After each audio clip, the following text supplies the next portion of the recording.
माणूस मरतो कधी? जेव्हा त्याचा श्वास थांबतो तेव्हा नाही. माणूस तेव्हा मरायला लागतो जेव्हा त्याच्या अस्तित्वाची किंमत त्याच्या आसपासच्या लोकांना उरत नाही. स्वर्गीय अजितदादा पवार यांच्या निधनानंतर विधिमंडळात शोक प्रस्ताव सुरू होता. अनेकांनी मनं व्यक्त केली, पण त्याच वेळेस अदितीताई तटकरे यांचं एक वाक्य कानावर पडलं. ज्या वेळेला त्यांचं दुःखद निधन झालं त्यावेळेला सगळेच त्यांच्या कामाचं कौतुक करत होते.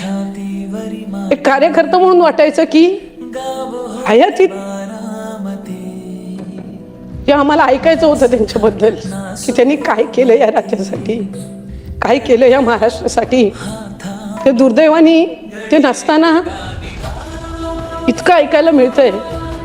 किती कणभर जरी प्रशंसा त्या माणसाच्या हयात असताना झाली असती तर कदाचित आणखीन एक काम करण्याची एक प्रेरणा, प्रोत्साहन त्या निमित्ताने त्यांना मिळालं असतं. कारण ह्या राज्याची सेवा करणं ही त्यांची इच्छापेक्षा त्यांची सवय जास्ती झालेली होती. काय भयानक सत्य आहे ना हे. आपण माणूस जिवंत असताना त्याच्या चुका शोधत राहतो, तो गेल्यावर मात्र त्याचे गुण शोधतो. तो जिवंत असताना त्याच्यावर आरोप करतो, तो गेल्यावर त्याच्यावर फुलं उधळतो.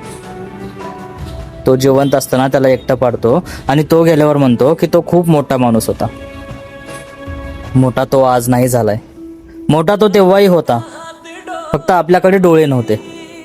या जगात सर्वात स्वस्त गोष्ट कोणती असेल तर ती एक श्रद्धांजली आहे, आणि सर्वात महाग गोष्ट कोणती असेल तर ती जिवंत माणसाला दिलेला सन्मान आहे. कारण श्रद्धांजली देताना कोणाला धैर्य लागत नाही, पण जिवंत माणसाच्या संघर्षाला सलाम करण्यासाठी मोठं मन लागतं. किती विचित्र आहे ना हे. बाप जिवंत असताना त्याच्याशी 2 मिनिटं बोलायला वेळ नसतो आपल्याकडे, तो गेल्यावर मात्र त्याच्या फोटोसमोर तासनतास रडत बसतो.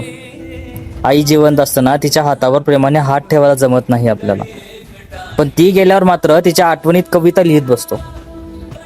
मित्र जिवंत असताना त्याला मिठी मारायला संकोच करतो, आणि तो गेल्यावर मात्र त्याच्यासाठी रोज एक स्टेटस टाकतो.